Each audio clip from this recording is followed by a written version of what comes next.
Today, we're going to be telling you why I am a Christian. This has been a question which I've been thinking a lot about recently, and today I'm going to be sharing you the one argument that I've reached after thinking about this for quite a while.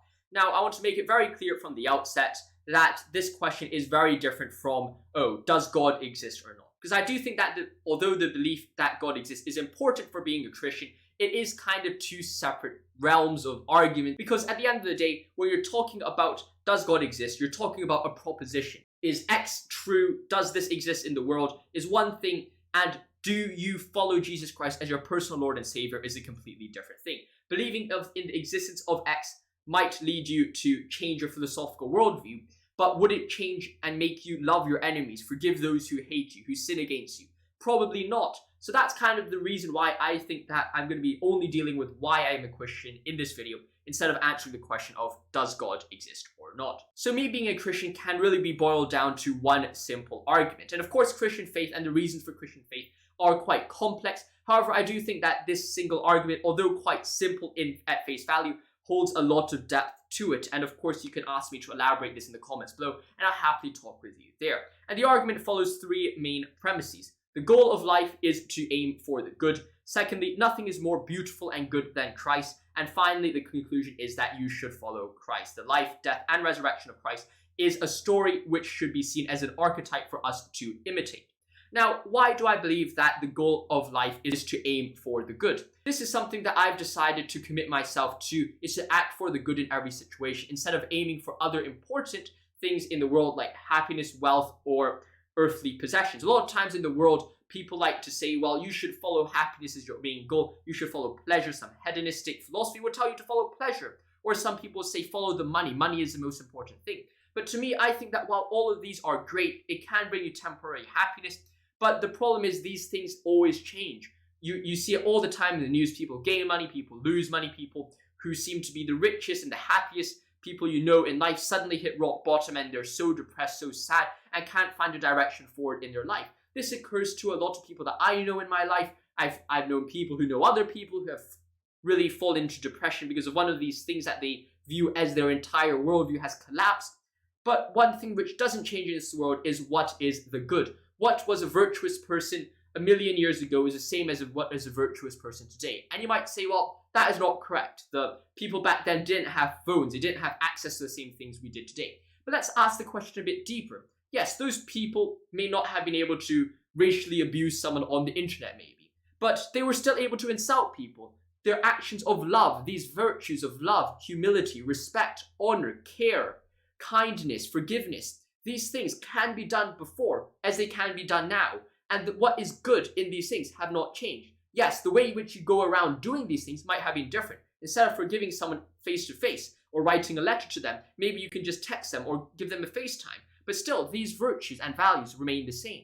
And as a result, when I say I want to aim towards the good in my life, this unchanging good is what I want to work towards. And it fundamentally boils down to this phrase in the Bible, in Matthew's. Heaven and earth shall pass away, but my words, which is God, the life of Christ, shall not pass away. A lot of things in this world would change, but when you look at the good, that will never betray you and forsake you. Now, the second reason why I am a Christian stems from a credo found in the works of Dostoevsky, in his letters. In his letter, he writes, "Nothing is more beautiful, profound, sympathetic, reasonable, manly, and more powerful than Christ." In this sentence, we learn that Jesus Christ is the most beautiful moral exemplar in history. It doesn't matter whether you believe that Jesus Christ, his life, his death, his resurrection occurred historically, or is it just a myth, or is it a story? Those things are up for debate, and you can get whatever conclusion you want, and you're free to do that. However, I do think that there's a fundamental argument here which Dostoevsky touches on and hits the nail on the head. What he is saying is that when you look at the life of Jesus Christ, how he was willing to come down from heaven to earth to sacrifice himself for the death and for the lives of many sinners in this world, every single human being who have sinned, rejected, and insulted him in the past in one capacity or another. We look at that story and we say that that is the perfect story, the archetype of what it means to be good in this world.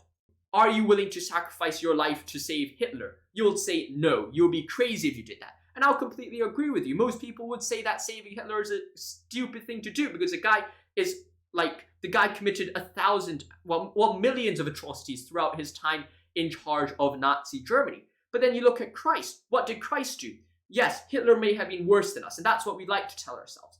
But that is still a finite difference. The evil of Hitler is only finitely less great or worse than us.